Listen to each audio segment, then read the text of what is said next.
For all the this is a like a PSA announcement. I don't know where anyone's getting this information from. And I have no beef with anyone that wants to sign Kevin Kiermaier, anyone that's advocating for him. I don't have any beef against Kevin Kiermaier himself.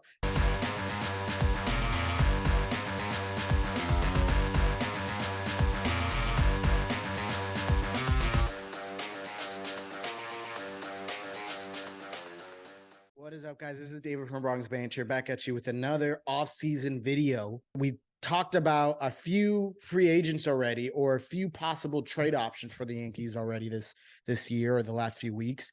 The next one we're going to talk about as a high possibility, quite honestly, doesn't mean I want to make it happen. We'll talk about that later, but a high possibility is Kevin Kiermaier. Now, Kevin Kiermaier, if you don't know, he's a 33-year-old, I think heading into 34 years. Outfielder, center fielder, platinum glove winning defensive player. He's amazing, generational talent defensively out there. And he had a really rough season, not last season in 2023, but 2022, where he was injured and missed most of the season. I believe the Rays declined his arbitration of 13 mil, or his basically declined the offer that was on the table. And so he became a free agent and signed a 1-year, $9 million deal with the Toronto Blue Jays, where he had really a resurgent year, similar to what, not similar in terms of productivity, but similar in terms of how it's altered his career, similarly to Cody Bellinger, where he's had his best batting average in his career this year. And just overall, his production has been the best we've seen almost all of his career for Kevin Kiermaier. Defensively, he still has been strong, but offensively, he's shown up and shown out for his standards. And now let's look at what this last year's stats looks like for Kevin Kiermaier and put that into perspective, that this, again, is his best offensive year. He has a 3.9 WAR, 8 home runs, 265 batting average, 36 RBIs, 14 stolen bases, an on-base percentage of 322, slightly above average. Looking at this reminds me very similarly to a guy that is quite polarizing in the Yankee community, because people love him and people also don't love him because of his lack of productivity or consistency, and that's Harrison Bader. If you look at Harrison Bader's stats, almost identical. Not almost identical, but very similar. Games played are obviously a lot different this year, but that almost plays in the favor of Harrison Bader. Like, yeah, he wasn't on the field as consistently, but he almost has very similar numbers, especially looking at the home run count, in way less games than Kevin Kiermaier. Now, obviously, Kevin Kiermaier came out and said that he's making an adjustment in his career. He wants to be much more of a contact bat, less home runs, because for the sake of power, he would end up having low batting average. But even looking at his batting average, to have a 265 batting average and only 8 home runs, neither of those things really speak out to me. Now, is that a batting average that stands out for the Yankees? Unfortunately, yes. But again, that's not speaking much for the Yankees. Now, I personally believe, if you want to know what my take is, I don't think we should get him. He's only marginally better than Bader, and I believe he's going to be asking way more than Bader. This is like a PSA announcement. I don't know where anyone's getting this information from. And I have no beef with anyone that wants to sign Kevin Kiermaier, anyone that's advocating for him. I don't have any beef against Kevin Kiermaier himself.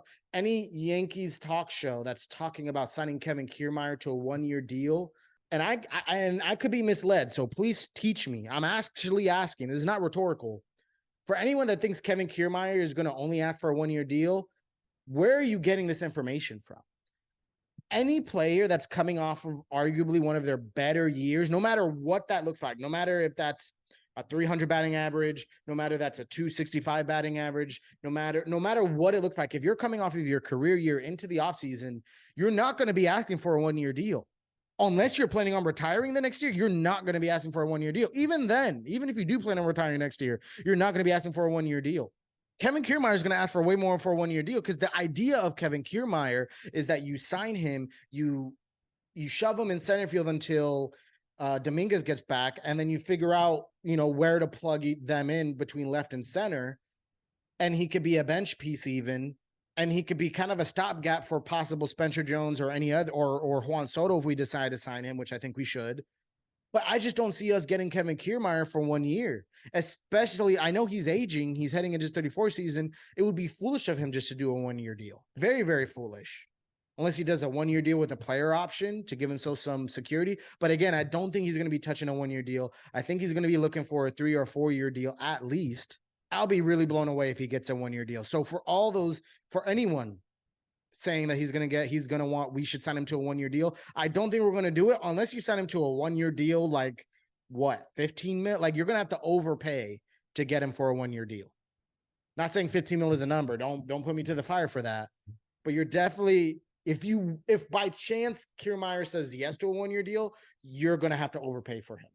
And for that, I know it sounds crazy to say, I'm not saying I want Bader, but at that point, looking at the production and looking at where both of their careers are kind of set up, Bader's younger. I'd rather sign Bader. Yes, he may get hurt, but quite honestly, okay, sure, get hurt the second half of the season. We got Dominguez coming back, and we got not star players as an option. We got Cabrera, Oswaldo Cabrera, and we got Everson Pereira and even Esteban Florial as a backup option. But you could sign Harrison Bader to less than a $10 million deal, much cheaper. You know what you're getting out of him. You're still getting that very strong defense, maybe not platinum glove level, but gold glove level for sure. Just comparing. I'm not saying Bader's better. I'm saying Bader may be better for the organization.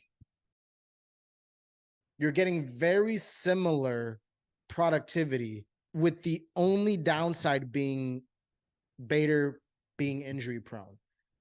And that will work in favor of signing him to a shorter deal. Now, again, do I want to do this? No. And the only thing, and another reason why I'll go with Bader over Kiermaier is because Kiermaier, again, I don't think he's going to want to sign a 1 year deal. Bader is going to have to, because no one's going to want to commit to a guy that's as injury prone as him. So again, I'm not saying I want Bader, but he's very much in play if you're going to consider Kevin Kiermaier as well. That's all I'm saying. For some of you that may be skeptical on us even getting Kevin Kiermaier or him being an option, I want you to look at or listen to what he had to say in the New York Post by Mark Sanchez.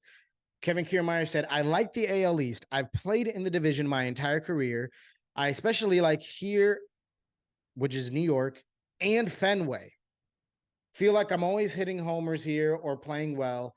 Being on the turf for my entire career, I enjoy being on the grass. My body feels so much better being on grass. I really do think no one likes playing in Toronto just because Toronto's all the way in Canada. So I do see him wanting to play with New York, wanting to be on a contending team. So I think we have an upper hand versus Fenway in terms of being a contending team. Obviously not by much based off of what we produced last year. But either way, Kevin Kiermaier wants to play here. How badly? I don't know. Don't think he's going to take a discount for it. But again, looking at what Kevin Kiermaier has produced, and one thing I want you to also recognize is that I'm comparing Bader's this year stats, which are really not good for what we believe he could produce and what maybe he has produced. I'm comparing this season versus Kiermaier's stats this season that has been an outlier, that has been a good season for him. So that's another thing to keep into account. But either way, beyond both Bader and Kiermaier, I'd pick Florial. Yes, there is slight inconsistencies and uncertainty with having Florial out there because he's shown you very bad, but he's also shown you very good. And more recently, he's shown you very good. And quite honestly, I would take that because he is much more affordable. And I think Florial is an amazing backup plan. Not an amazing backup plan if we don't get Kiermaier. I think he's an amazing backup plan if we don't get Bellinger or Soto. And I don't think he's on par with Bellinger and Soto. That's not what I'm saying. But if you're going to go as low as Kevin Kiermaier in terms of productivity, I'll just go with Florial. Now, obviously, the defense isn't comparable and isn't there. But I can almost guarantee you that if you get Florial the same amount of games that Kiermaier has played this last year in 2023, if you give him those same amount of games next year, he will get more home runs maybe same or slightly less batting average. Do think he will get you more stolen bases, but overall I think he's comparable to Kevin Kiermaier. And again, much cheaper. And again, you're not going to get Kevin Kiermaier for 1 year. So you're going to be signing him to a long-term contract for I don't know how much. Maybe it's worth a long-term, not long-term, but like a 3 or 4 year contract just for his glove alone. But again, how much are you willing to pay for a bench piece with a good glove? How much are you really willing to pay? Because if sooner or later, even if you get to pay him 10 mil or 9 mil, which is what he's getting paid this year, and again, or this last year, which again, he got paid 9 mil this last year because he was injured. He had to get a little pay cut to prove himself. So I don't think he's going to get 9 mil. Let's say we give him 10 mil, which I still think is underpaying for what he's going to ask. Even with that, paying 10 mil for just a defensive bench piece is not worth, like, that's not the best way to allocate your money. So personally, I don't think we should get Kevin Kiermaier. I'm interested to know what you guys think. Is he an option? I know some of you guys are going to think I'm crazy for even comparing Kiermaier and Bader. They are comparable. Kevin Kiermaier's only marginally better, but they are comparable. And the price point is going to be much different. But even beyond both of them, I'd rather stick with Florial and wait to get Soto for next year and wait for Dominguez to get back. That's my take. I want to know yours. At the end of the day, we're all just trying to figure out what the heck we're going to do in the outfield. So I'm interested to know what your guys' take overall for center field, for left fields. What's the move? Let me know down in the comments below. Hey, what is up, guys? If you liked this episode, please make sure to like it, comment down below, and subscribe, and watch what YouTube suggests would be a great video for you. You're not going to want to miss all the latest Yankees news and topics going on. Listen, Judge wants you to subscribe. The Martian wants you to subscribe. So make sure you do. And until next time, peace and be blessed.